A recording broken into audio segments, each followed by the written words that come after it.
Hey everybody, coming to you from Osceola, Wisconsin, home of the Osceola and St. Croix Railway. So this train ride runs from between here and Marine, Minnesota, alongside the St. Croix River, having a bunch of beautiful bluff views of not just the river, but the Great Fall Leaves.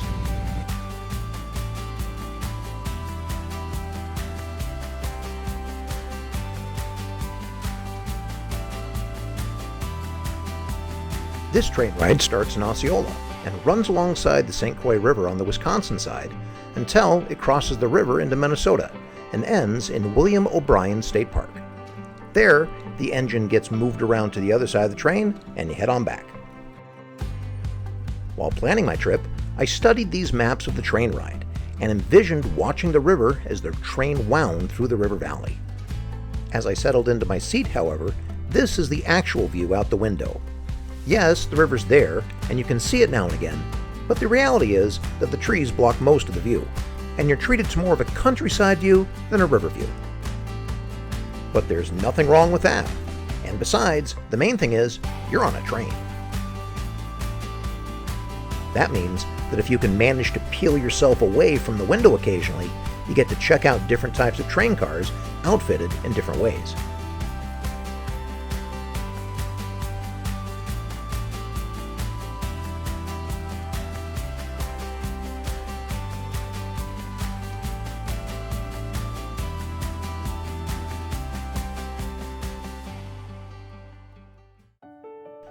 Back in my seat, the signature moments of the ride didn't disappoint, as the train crossed the St. Croix River as well as the state line over an old trestle bridge. This went by fairly quickly, as it only filled about 3 minutes of the 90-minute long train ride, but nobody had any complaints.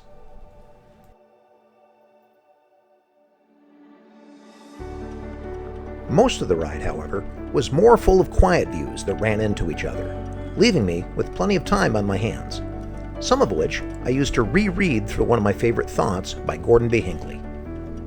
Anyone who imagines that bliss is normal is going to waste a lot of time running around shouting that he's been robbed.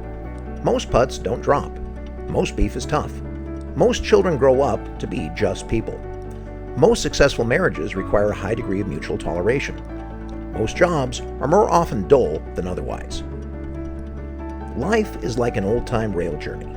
Delays, sidetracks, smoke, dust, cinders, and jolts, interspersed only occasionally by beautiful vistas and thrilling bursts of speed. The trick is to thank the Lord for letting you have the ride. So that quote resonates for me when I think in the context of schools. Yes, we make a huge difference in children's lives. Yeah, we get to see the vistas, such as seeing an aha moment, or students coming back and saying it made a huge difference for me. That said, most days aren't like that. Most days you're trying to keep everything corralled. You're not just worried about getting your ducks in a row, you just want all the ducks on the same pond. And just simply put, that's what most of teacher life is like. So give yourself credit and grace for showing up every day. I love this graphic. As much as it seems as some of your colleagues may have a smile on and are upbeat every day, inside, this is how it feels. And that's okay to admit it. Sometimes modeling for your students how to push through on fumes and staying productive on a tough day is the most valuable lesson you can teach them. What you have to offer is enough. So as we're heading out of the first few weeks of school, where we've had all that momentum kicking off, you know what? We're starting to settle into more of the day-to-day of things. And you know what? That's great. The trick is enjoying the ride and the little things you see along the way. We're not going to always have those big vistas. Matter of fact, those are just going to be, in many times, some just a few times a year. But you know what? If you don't go through the slogging and you don't go through the staring at the ceiling saying, what do I do next? You never get to those points. You got to push through.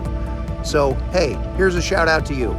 Thanks for doing the hard work. Thanks for living with the day-to-day, because really, that's where we're at. That's where we meet our students. All right, you take care.